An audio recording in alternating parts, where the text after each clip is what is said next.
That video literally showed one exactly what the words meant. And yes, some of them were names.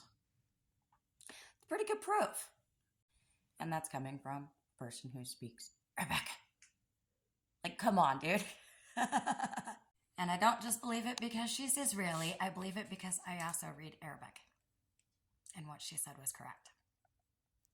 But hey, even if someone doesn't even know the language, even if someone can't even read it, one can tell, if they have common sense, that that is not just simply a calendar.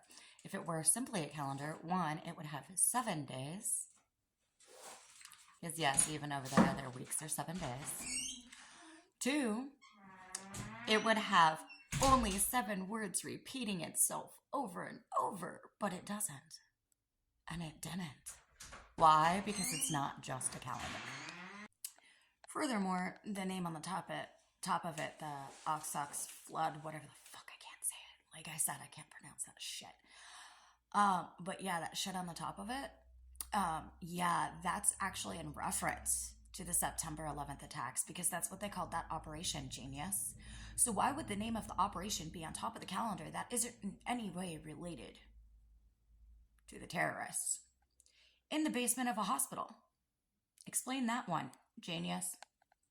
Now to the rest of one's bullshit. If one actually goes to the Israelis' government's page and looks at their laws, have to download PDF files, which I'm not going to do just to prove someone's an idiot. Not on my new phone anyway. Yeah, if you go there and you download it, it tells you exactly what the appropriate sentencing for child touching is in Israel and that they do prosecute. Now, yes, just like in America, the recommended sentencing will not always happen. And sometimes there's going to be less. And that usually has to do with the amount of evidence presented, what was proven in court, et cetera, et cetera, et cetera. Happens in America all the time, too. Our sentencing for it, I believe, is also 20 to 30 years. Yet, child offenders usually only get 1 to 2.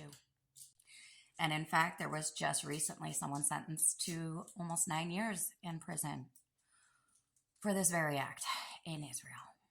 And yes, the loophole is in the law of return because the law of return is set up to immediately basically move Jews over there because it's set up to save Jews from persecution. So a lot of their background checks and stuff don't finalize by the time they move over there. And then once they're there, it's not like Israel can just say, hey, you're here now, get the fuck out. So they've actually been arguing about this for years, ever since the loophole started being misused, and how to fix it. Problem is, and this is what people don't understand, Israel is a democracy. So it can take years to come to an agreement on how to fix things. So it's not like a dictatorship where the dictator can just go in and be like, nope, I don't like this law. I'm going to overrule it. I'm going to rewrite it and I'm going to make it better.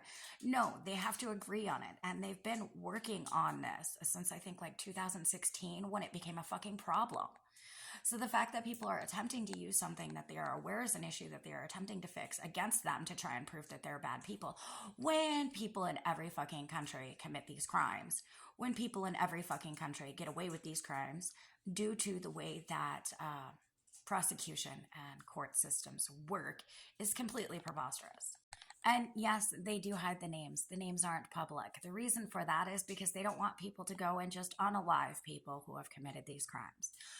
I am grateful that America does not do that, but many other countries besides Israel does. So why are we bitching at Israel and only Israel about it? It's the way they run their country. Do you live there? Because if you don't, maybe shut your fucking mouth. Because it only affects the people who lives there. So why not let them handle their own internal fucking issues and stop judging them based off of it and trying to bring it into this war conflict when it has nothing to do with this shit? And furthermore, Israel has said that the secondary reason why they don't make the names public is because, unlike America, where we tell people once you serve your time, you'll go back to being a normal American citizen, they actually follow through with that. I'm grateful America doesn't do that. That is part of the reason why I never officially decided to go to Israel, even though I've considered it. because I do prefer the fact that of how America treats these situations over the way Israel does. But I also understand their reasonings, because you can't tell people that you serve your time and you just go back to normal and then not do it. That's pretty hypocritical. I don't think America should be peddling that lie. America should tell them that you will never go back to being a normal American citizen after you commit these acts. Maybe that would end up with less people actually committing them. But the funniest part about this entire conversation is one is actually trying to deny that Arab nations support child marriages, and trying to use the fact that the age of consent in Israel is 16 to say that they do too, when the age of consent has nothing to do with how old the person they can sleep with is. It has to do with when sex is legal. We have the same thing in America.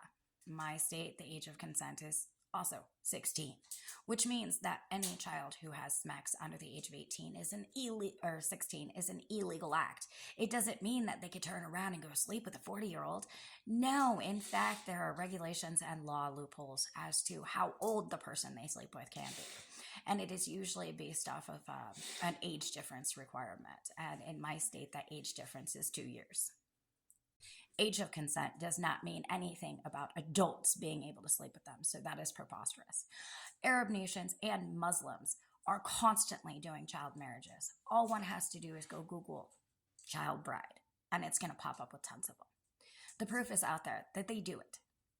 So, while defending an Arab nation is really preposterous to try and bring up another country's issues when it comes to this topic, when they allow it, they also allow their wives to be beaten, and they allow their wives to be raped. Because that's the way those nations work.